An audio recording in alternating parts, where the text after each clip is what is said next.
তো ভাই আমার চ্যাম্পিয়ন লিগের রাউন্ড অফ 16 এর রিয়াল মাদ্রিদ বেনফিকার ম্যাচে ফার্স্ট লেগ এখানে হয়ে গেছে এবং ফার্স্ট লেগে 1-0 একটা কমপ্লিট গেম এখানে রিয়াল মাদ্রিদ খেলছে বেনফিকার সাথে এবং এখানে 1-0 ক্লিন শিট রেখে এখানে কিন্তু ম্যাচ জিতছে। কিন্তু ক্লিন শিট এখানে কমপ্লিট একটা ডিফেন্স, সলিড একটা ডিফেন্স এরবেলোয়ার আন্ডারে এখানে ম্যাচে দেখা গেছে এবং সলিড ডিফেন্স এখানে এই ক্লিন শিট একটা প্রুভ যেটা একটা সলিড ডিফেন্স ছিল কালকের, বিশেষ করে প্রতিটা প্লেয়ারের পারফরমেন্স। সো ভাই গেমে অনেক কিছু হয়েছে, গেমে অনেক কেওস, অনেক ঝামেলা হয়েছে ভাই গেমের মধ্যে। সো এইগুলা নিয়ে আপনার সাথে কথা বলার বুঝতে আমাদের। তো গেমে সব থেকে বড় বিষয় যেটা হয়েছে ভিনিসিয়াসের উপরে যে আচরণ, খারাপ আচরণ করা হয় সাধারণত ফুটবলে আমরা দেখে আসতেছিলাম অনেক আগেও। ভিনিসিয়াসের মানে প্রতিটা ম্যাচে ভিনিসিয়াসের সাথে কিছু হয় ভাই, এখানে রেড কার্ড ইয়েলো কার্ডের যায় ঝামেলা হয়। তো ভিনিসিয়াসের সাথে কালকের ম্যাচে অনেক কিছু হয়েছে।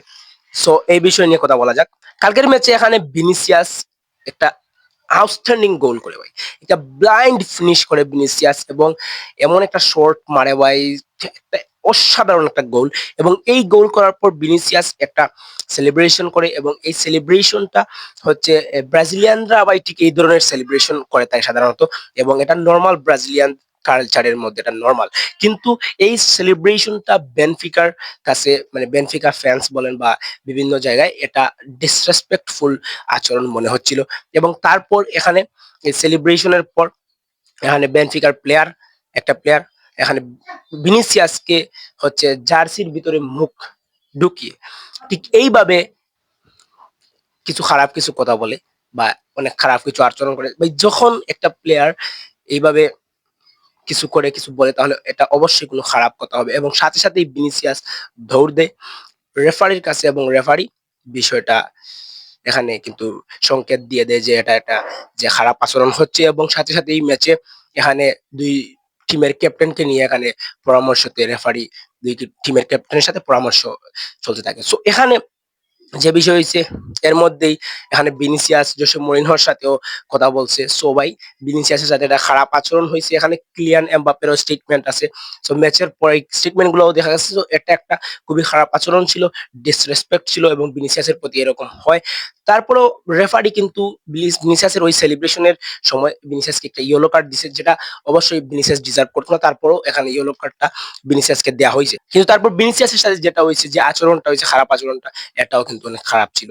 সো গেমে এই কেওসটা হয়েছে, সাথে সাথে জোসে মরিনহোকে এখানে হচ্ছে আপনার রেড কার্ড দেওয়া হয়ে গেছে। এর কারণে আমাদের যে স্বপ্নটা ছিল, ড্রিমসটা ছিল যে জোসে মরিনহো বার্নাবিউতে ব্যাক হবেন সেকেন্ড লেগে সান্তিয়াগো বার্নাবিউতে, এই স্বপ্নটা এখানেই শেষ। মানে জোসে মরিনহো আর বার্নাবিউতে ব্যাক হয়ে টাচ লাইনের মধ্যে থাকতে পারবেন না কোচ হয়ে। এখানে জোসে মরিনহো যেহেতু রেড কার্ড খাইছে, সো এখানে তো ভাই সেকেন্ড লেগে রিয়াল মাদ্রিদ আমার মনে হয় অনায়াসে জিততে পারবে, যেহেতু জোসে মরিনহো এখানে থাকবেন না। সো ফার্স্ট লেগের বিষয়টা একটু আরো গেমের বিষয়গুলো বলি। সো গেমে যেটা দেখা গেছে বাই সলিড ডিফেন্স আমাদের এরবেলোয়ার আন্ডারে, খুবই ভালো ডিফেন্স এবং ডিফেন্সে ট্রেন্ট আলেকজান্ডার আর্নল্ড, অ্যালভারো কারেরাস এবং ডিন হাউসন এবং রুডিগারের যে কানেক্ট এখানে সেন্টার ব্যাকে, যেটা অসাধারণ ছিল এবং খুবই ভালো পারফরমেন্স ডিন হাউসেন এবং ট্রেন্ট আলেকজান্ডারের কাছ থেকে বাই অসাধারণ পারফরমেন্স। যেরকম ট্রেন্ট আলেকজান্ডার আগের ম্যাচে দিছে তার থেকে ভালো পারফরমেন্স এখানে। ট্রেন্ট আলেকজান্ডারের ক্রসটা এখানে কিন্তু আপনার এমবাপ্পে কনভার্ট করতে পারেনি, নয়তো এমবাপ্পেও এখানে স্কোর করতে পারতো। একটা ভালো একটা চান্স ছিল যেটা ট্রেন্ট আলেকজান্ডার এখানে ক্রিয়েট করছিল। এবং সাথে সাথে ভাই ভিনিসিয়াসের পারফরমেন্স ভাই দুই ম্যাচে মনে হচ্ছে ভিনিসিয়াস এবার ব্যালন ডিওরে আবার অনেক কিছু করতে পারে, হয়তো ব্যালন ডিওর। তো যাই হোক এখানে ভিনিসিয়াসের, তবে ভাই এখানে একটা জিনিস যেটা লক্ষণীয় আমি দেখছি এবং আপনারা হয়তো নোটিস করতে পারেন গেমের মধ্যে, যে ভিনিসিয়াস এবং এমবাপ্পের কানেক্টটা হচ্ছে না ভাই।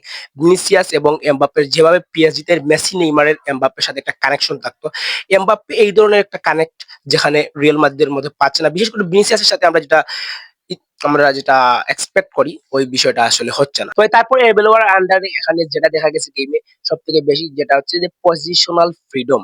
এখানে আমরা জাবি আলোনসোর আন্ডারে যেটা দেখি যে প্লেয়ারদের নিজস্ব নিজস্ব পজিশনাল ডিসিপ্লিন থাকতো, প্লেয়ারদের একটা প্রপার জায়গা থাকতো যে জায়গায় প্লেয়াররা খেলবে। কিন্তু এরবেলোয়ার আন্ডারে প্লেয়ারদের প্রতি পুরাই হচ্ছে ফ্রিডম ছিল, যেখানে ভিনিসিয়াসের গেম দেখেও বোঝা যায়, এমবাপ্পের গেম বা বাকি সবার গেম দেখে বোঝা যায় যে একটা পজিশনাল ফ্রিডম ছিল ম্যাচের মধ্যে।